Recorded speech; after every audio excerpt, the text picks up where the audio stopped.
Ini yang bernama Dita Indahsari. Dia pemimpin buruh, kemudian diangkat jadi staf menteri, 2 periode dengan menteri yang berbeda. Oke, lanjut. Kita akan lihat foto-foto dulu. Ini yang bernama Ratna Sarumpait. Dia pemimpin panggung Satu Merah. Lanjut. Lanjut. Ini 6 orang yang sangat dikenal sebagai penggerak gerakan PKI sejak tahun 80-an. Ya, yang pojok kiri atas namanya Ripka Ciptaning. Dia mengarang buku Aku Bangga Anak PKI pada bulan Juni tahun 2002. Dia mengarang buku yang kedua Anak PKI Masuk Parlemen bulan September tahun 2005. Dia mengarang buku 50 tahun Anak PKI bulan September tahun 2008. Dia mengarang buku yang berjudul Menuju Jalan Perubahan tahun 2012 untuk menjadi buku pedoman pemenangan Gubernur Jakarta yang berasal dari Solo, yang sekarang jadi presiden. Seragam kotak-kotak itu adalah seragam pemuda Partai Komunis Cina. Mau bukti? Silakan diperiksa koran Media Indonesia terbitan hari Senin tanggal 17 bulan September, halaman 12, pojok kiri atas. Silahkan dibuka, di browsing nanti. Jadi seragam kotak-kotak itu adalah seragam pemuda Partai Komunis Cina. Dan itu menjadi lambang kemenangan dalam proses pemilihan Gubernur Jakarta 2012. Ya. Jangan tersinggung-tersinggung, ini fakta saja. Saya bicara physically, saya bicara data, di koran ada. Belum lagi dia mengatakan dalam koran Sinar Harapan, ya, sore, dia katakan dalam tanggal 18 Maret tahun 2004, yang bisa menyelesaikan bangsa ini adalah konsep Nasakom. Nasakom. Nasakom adalah kita. Nasakom adalah kita. Nasakom adalah kita. Prof masih ingat kali ya? Siapa yang kampanyenya kemarin pakai kita-kita? Silahkan periksa sendiri. Saya nggak nyebut nama, cuman ngingetin aja. Nasakom adalah kita. Kemarin kampanye ada yang pakai kita-kita. Ya. Atau, ayo kerja. Itu tagline negara komunis. Ya, komando, ayo kerja. Kerja. Itu adalah tagline negara-negara komunis. Silahkan periksa. Jadi kalau mulai dibilang semuanya udah di depan mata, ada dekat dengan kita. Lalu kemudian disampaikan ada yang tidak terima. Persoalannya adalah mau kita tutup fakta sejarahnya atau ceramah ini diberhentikan karena dianggap memberatkan buat pemilik tempat maupun para pendengar. Saya tidak tahu. Yang jelas saya harus menuntaskan sampai tanya jawab. Lanjut. Sebentar. Orang-orangnya belum semua ini. Ya, biar jelas, siapa-siapa aja, jangan cuma lihat gambarnya aja.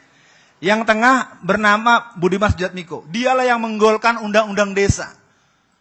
Undang-undang desa itu adalah skema undang-undang desa mengepung kota. Dia ingin memberikan fakta kepada seluruh masyarakat. Kalau bahasa Jakarta, gua loh yang berjasa. Dia adalah seorang pendiri PRD. Yang awalnya tahun 1994 bernama Pergerakan Rakyat Demokratik, pertanggal 31 Mei 1996 berubah menjadi Partai Rakyat Demokratik, dan tanggal 27 Juli menjadi Komando Kerusuhan Penghancuran Kantor PDI Budi Harjono. Ya, kalau yang tahu sejarah, ini manusia adalah penghancur PDI. Saya tidak mau bicara pro kontranya, karena kemudian akan muncul PDI Perjuangan, itu nanti bicara sejarah lain lagi. Apa yang dia pimpin? Bagaimana Budiman Sujatmiko itu? Dia adalah seorang pemimpin Partai Demokratik yang mana PRD merupakan PKI dengan casing baru yang sudah melakukan kongres yang ke-8 pada tanggal 24 sampai 26 Maret tahun 2015 di Hotel Akasia, Jakarta Pusat, sederetan dengan kantor Dewan Dakwah Islamiyah Indonesia dan kantor Muhammadiyah Jakarta. 24 sampai 26 Maret 2015. Di Hotel Akasia, kongres yang ke-8. Jadi kita lihat sekarang, PKI di satu sisi, PRD di sisi lain, dan para generasi-generasi tradisional romantisme Jadi PKI ini sekarang tumbuh di semua tempat. Sekarang ada yang jadi gubernur, ada yang jadi bupati, ada yang jadi wali kota, ada yang jadi staf menteri. Yang menteri disimpan dulu nanti buat 2019. Jadi pemilu nanti dengan adanya menang di gelombang pertama pilkada serentak ini, nanti pilkada serentak lagi tahun 2017, 2019 negara ini adalah negara demokrasi yang komunisme. Memang tidak mudah untuk mendengarnya. Saya tahu omongan saya akan menimbulkan resistensi. Kalau tidak dicegah, maka langkah pertama, kembalikan dulu Undang-Undang Dasar 45. Itu merupakan sebuah pelacuran konstitusional yang sangat luar biasa.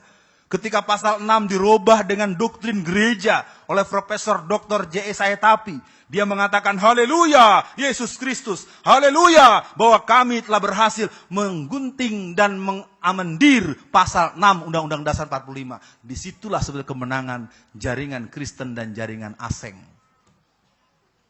Mengerikan memang. Tapi karena gerakan konstitusi seperti ini menjadi sesuatu yang tidak didalami dengan baik, sekarang semua terlolong-lolong. Kita berada dengan sebuah negara yang sistem ketatanegaraannya tidak mendukung dinamika dan kesejahteraan masyarakatnya. Kita kembali ke layar tadi. Nah, yang sebelah kanannya namanya Andi Arief. Andi Arief ini adalah seorang yang pernah menjadi staf menteri, dia menjadi komisaris PT Pos dan pernah menjadi ketua BNPB. Satu hari beliau telepon saya. Saudara Alfian, Anda hati-hati. Anda akan saya tangkap. Karena Anda telah mencemarkan nama baik saya. Waduh. Takut juga kan mau ditangkap, Pak. Bro, ditangkap gue ini.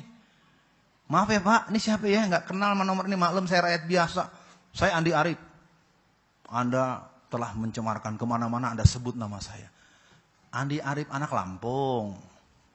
Kan lu sendiri yang bilang, I'm is young generation PKI. Oh, ha. Anda masih ingat aja sama saya? Kalau gitu tahu sama tahu aja lah.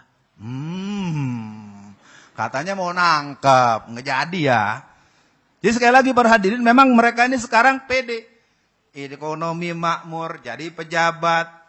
Ya kan pertanyaannya kenapa kader-kader muda PKI ini bisa jadi orang penting. Sementara pemuda-pemuda Islam yang punya jiwa tauhid, yang punya sambungan dengan Masyumi, yang punya sambungan dengan NU, yang pernah bekerja sama pada awal-awal pembentukan Bintang Bulan Masyumi Palu Arit PKI. Kan gitu ya.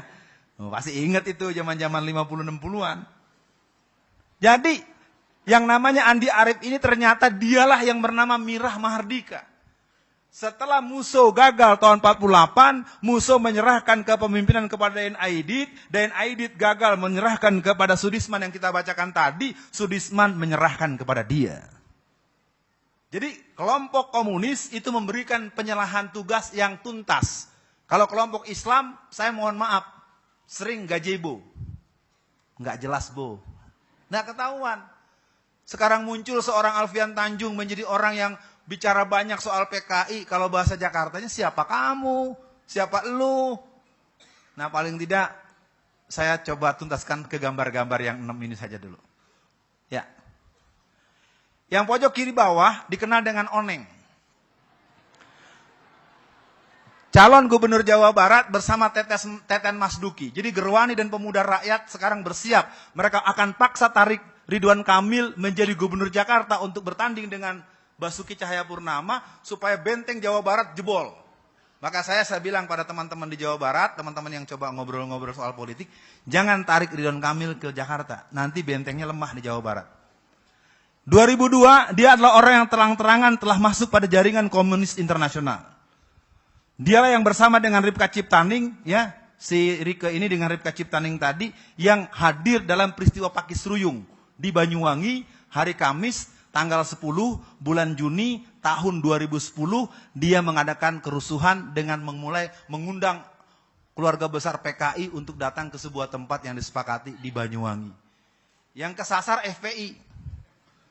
Saya bilang, nih jangan-jangan ada anak kecil jatuh, bubarkan FPI gitu. Ya, nggak nyambung. Yang bubarkan mereka orang lain, yang bubarkan mereka gerakan lain, kok tahu-tahu FPI yang disalahkan. Jangan-jangan ntar ada nenek-nenek jatuh tertabrak beca. Aduh nenek-nenek, bubarkan FPI. Ini kan sering terjadi hal-hal yang tidak nyambung. Ya, di Banyuwangi itu yang saya tahu dari beberapa upaya saya akses kepada pusat FPI, nggak ada pengurusnya. Oke, kita tuntaskan gambar tadi. Yang tengah mesti kenal kan? Dia manusia dengan dua fungsi. Fungsi pertama adalah Komandan Brigade Yesus Indonesia bagian timur. Dan kedua, dia adalah seorang tokoh anggota DPR yang partainya antara yang diculik dan menculik satu partai. Ya, yang ngerti bisa senyum, yang tidak ngerti susah senyum. Apa ini maksudnya? Udah dulu lah ya. Nah, yang pojok kanan bawah namanya Pius Lusilanang, yang tengah namanya Desmond Mahesa. Pius Lusilanang ini seorang putra dari Palembang.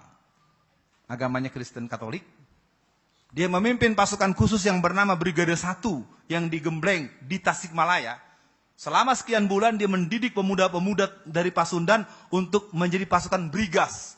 Pasukan Brigade 1 yang punya militansi diwujudkan dengan cara menempeleng Pas Wampres, pasukan pengawal presiden pada Kongres PDI tahun 1999 di Semarang. Saya tanya pada jamaah, yang namanya pasukan pengawal presiden itu sipil apa tentara? Logis nggak seorang tentara ditempeleng sama satgas partai? Tahu, tidak logis tapi kejadian. Yang mimpin yang tadi itu, si Pius. Dan Pius sekarang juga bergabung dalam partai yang menculik dan diculik satu partai.